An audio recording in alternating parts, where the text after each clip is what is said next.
Lot to cover this morning, Coach. You ready to roll? Good morning. Yes, ready to go. I want to start with what we saw in Athens last Saturday afternoon because I think that stunned most everybody. Of course, we know you're still close to the South Carolina program and Will Muschamp. I guess the thing that struck me, and I'm curious to your reaction to this statement, is usually when a 24-point underdog knocks off a team, you would have thought that South Carolina just played great. And they played over their head, and they made all these plays, and they just played a phenomenal game, and they beat Georgia. I watched a lot of that game. I didn't think South Carolina played great. Certainly they were opportunistic. They were tough-minded in the game, but they were on their third quarterback.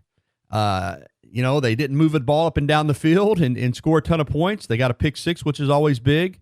Breakdowns in the kicking game on both sides, but usually, in my experience, when you've got a dominant football team like I thought Georgia was, and they lose to a team that has less personnel in terms of quality players than themselves, that other team plays great. I didn't think South Carolina played great, and they still won the game. And to me, if I'm a Georgia fan, that concerns me. Yeah, I would not disagree with anything you're saying. I would bring up one important point. I think Georgia obviously beat themselves. They had 4 turnovers, and South Carolina did not have any. Right. So the one thing I thought was impressive about, not the one thing, but the thing I thought was impressive about South Carolina, and this has been 2 weeks in a row, when they beat Kentucky soundly, everybody said, well, it's Kentucky. But they had a little different look to them, and I think going through what they did the first part of the year, it's a tremendous compliment to Will and the staff. It is. They still hold these guys together. But it was a great win for them.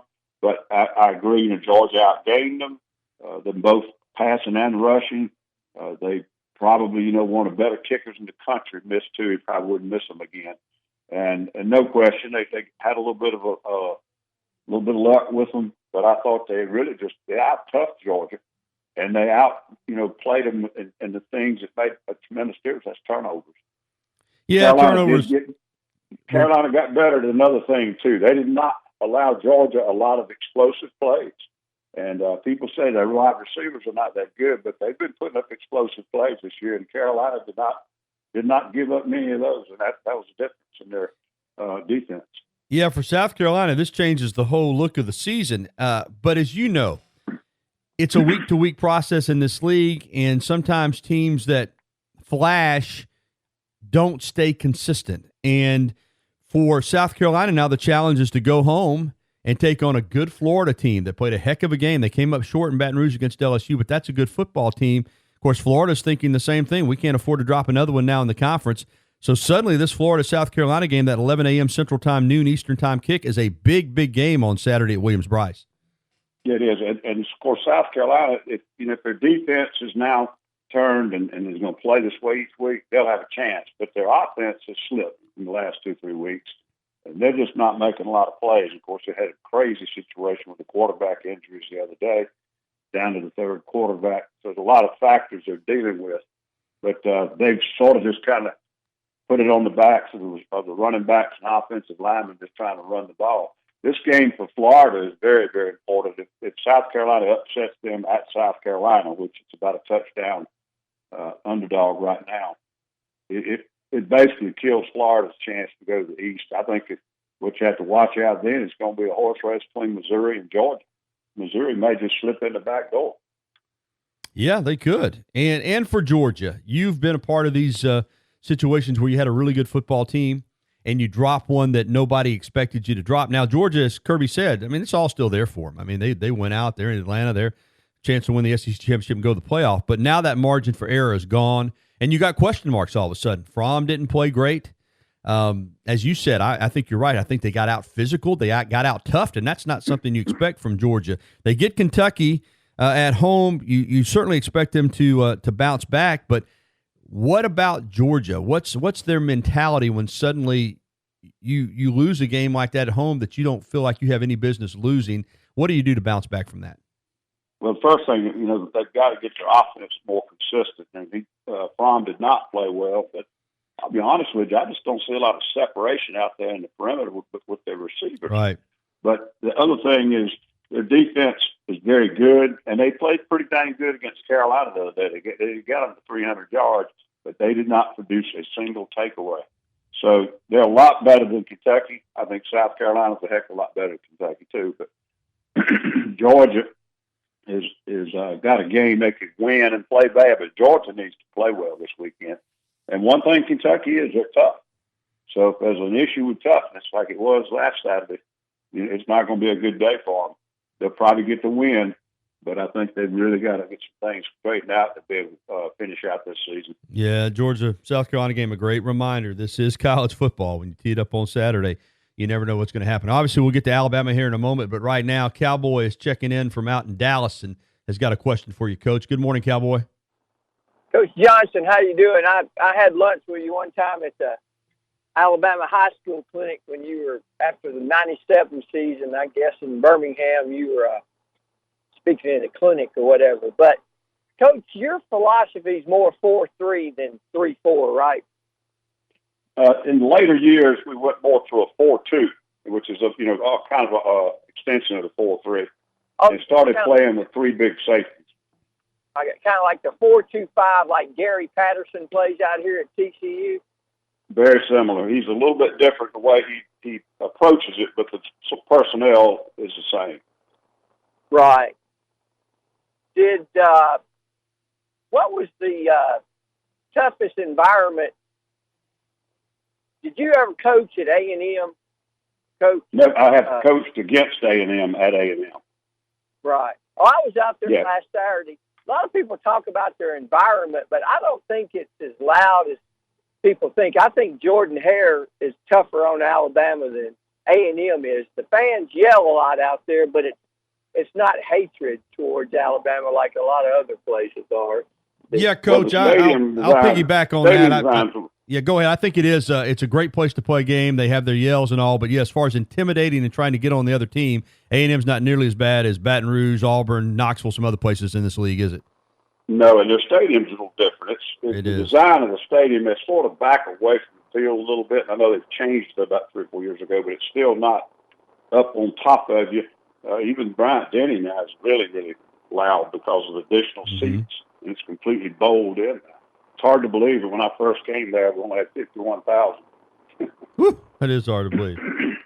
Hey, Coach, one last thing. I saw where your old buddy Larry Kirk is coaching in the XFL, like out in Seattle. I saw their coaching staffs and their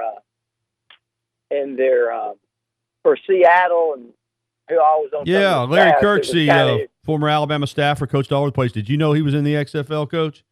I did not. I'm really happy for him. Larry's been out for about 3 years and was in the NFL for a while. We was out kind of on the outside looking in, and really glad he jumped back in. Hey, thank you, Cowboy. All right, take care, Coach.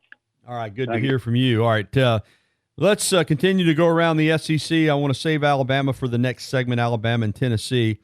I want to ask you about what happened in Knoxville last week, and I know you're a huge supporter of Jeremy Pruitt. You've said it on this program every week. You think if he is given time and has the support of Philip Fulmer and the administration there that he will get it done.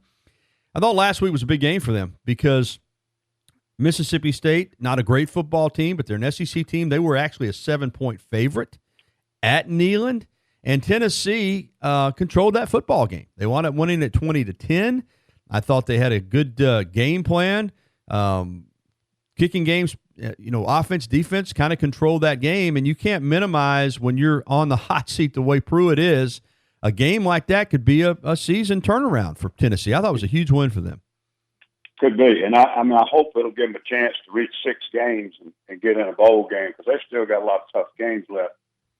Obviously, got to go to Alabama this week, but they could easily finish out and run the table down at the bottom, other than they have to go to Missouri. But this gives them a chance to get to 6.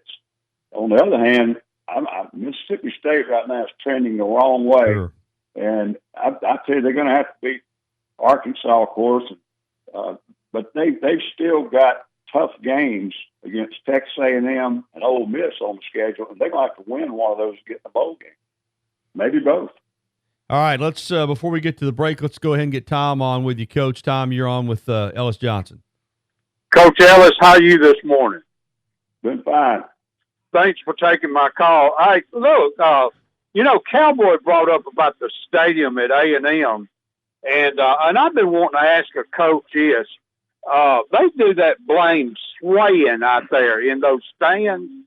And a couple of games out there, we've had players that had to come out of the game because they were disoriented from that swaying. And I think that ought to be outlawed. It gives you vertigo, and that's ridiculous to be swaying up there. On TV, I got vertigo just watching it on TV. I think it ought to be outlawed. What's your take? Now, that's a new one to me, Coach. Tom, you sure they came out of the game because of the swaying?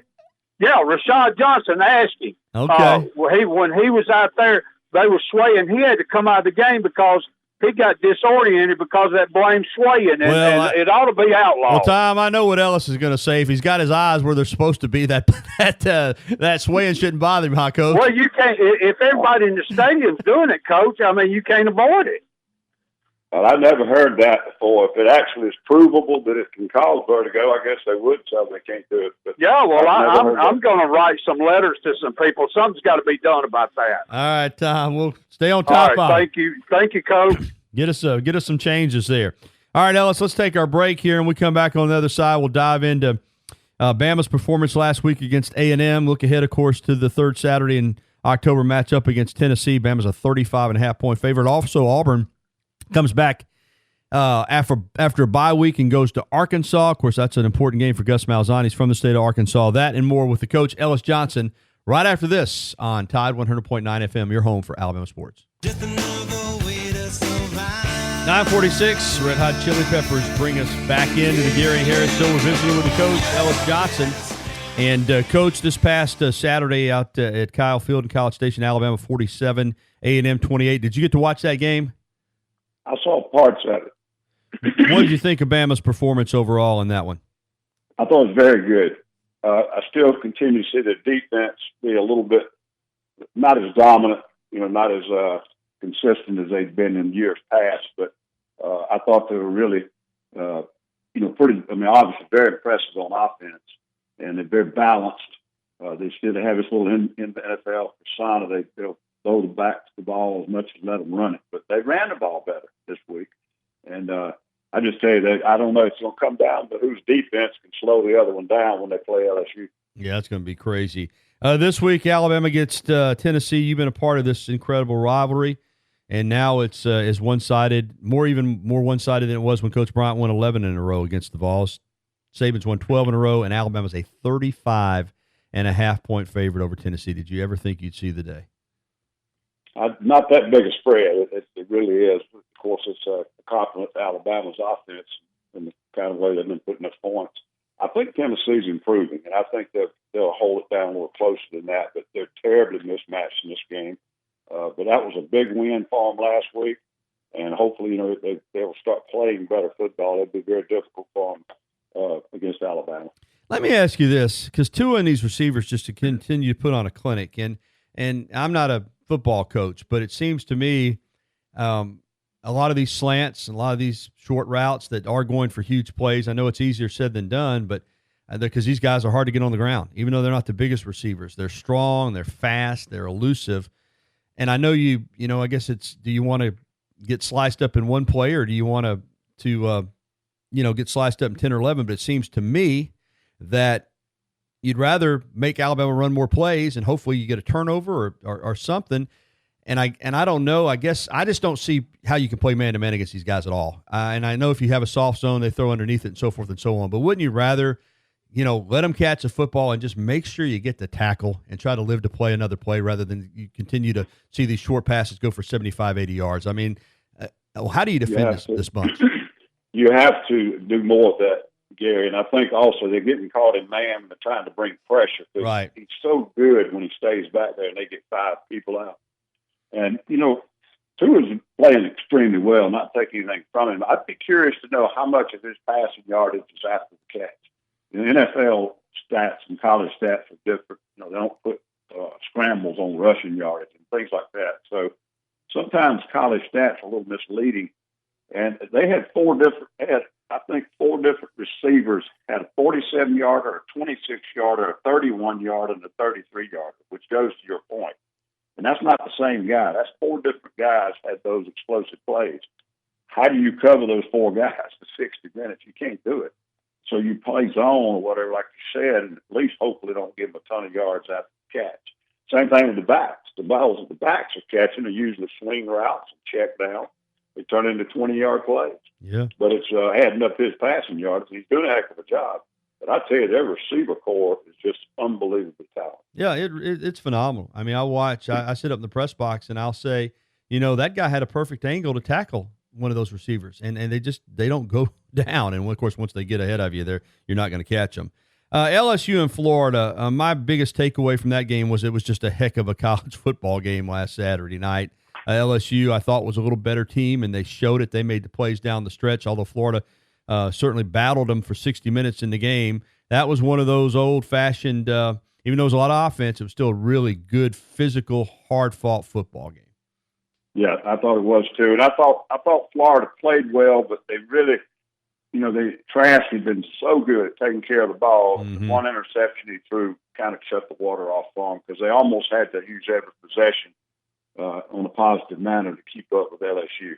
And if you didn't score, you needed to kick it a score. You needed to put them down inside the 10. But you can't stop them from scoring.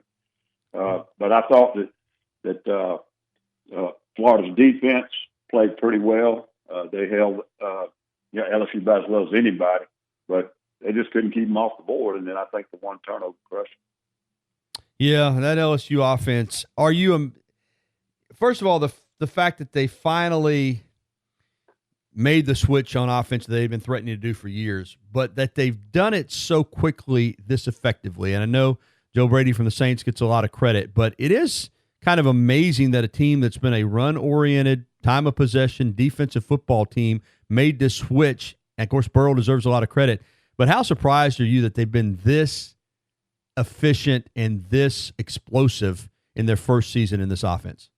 Well, I guess impressed would be more of a word for me other than surprised. They've always had great talent, Gary, but when you're so conservative as Les used to be, a lot of times the great quarterbacks don't come. They won't sign. Now, and the best one they've had over the last 10 years was probably the transfer from Georgia. But Burrow, honestly, I don't know where he came from. And he's a fifth-year guy or fourth-year guy. But, he's the difference.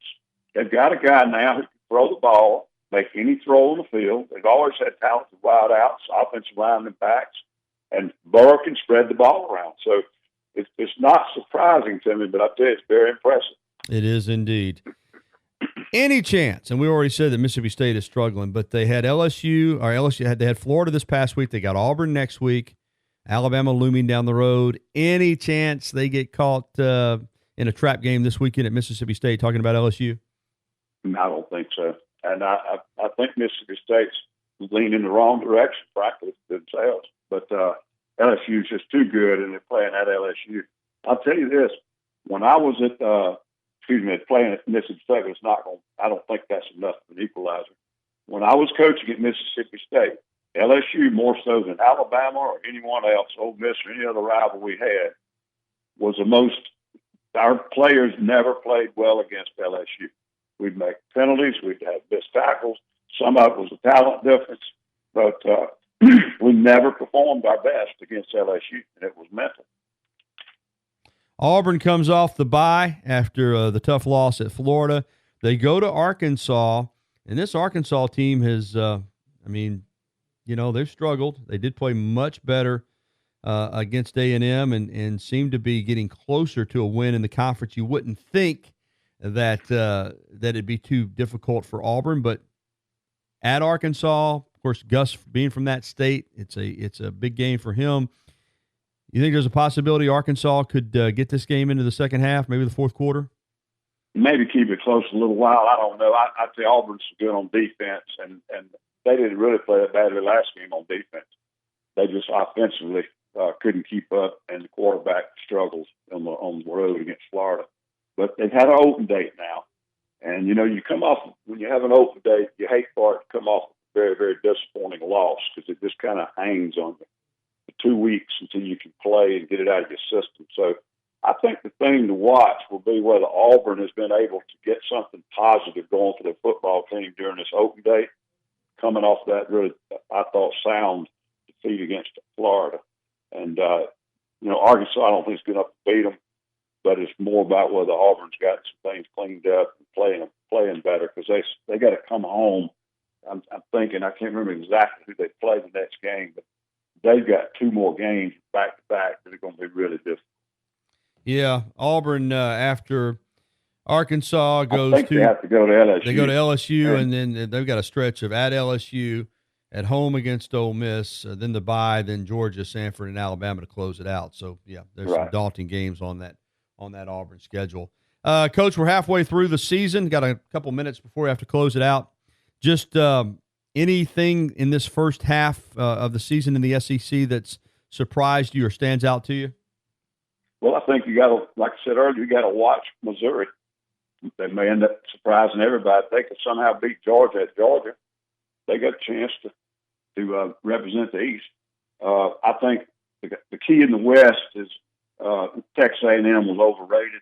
Mississippi State's going the wrong direction. Ole Miss is down. There's 2 teams over there. Auburn's just not good enough on offense with the young quarterback, but there's 2 teams over there that are very similar. Nobody can slow down LSU or Alabama, and whichever defense that day can slow the other one down the best, they're going to win the West. Yeah, it's going to be fun here in a few weeks. As always, enjoyed the conversation, Coach. Thanks for coming on. Thanks, Gary.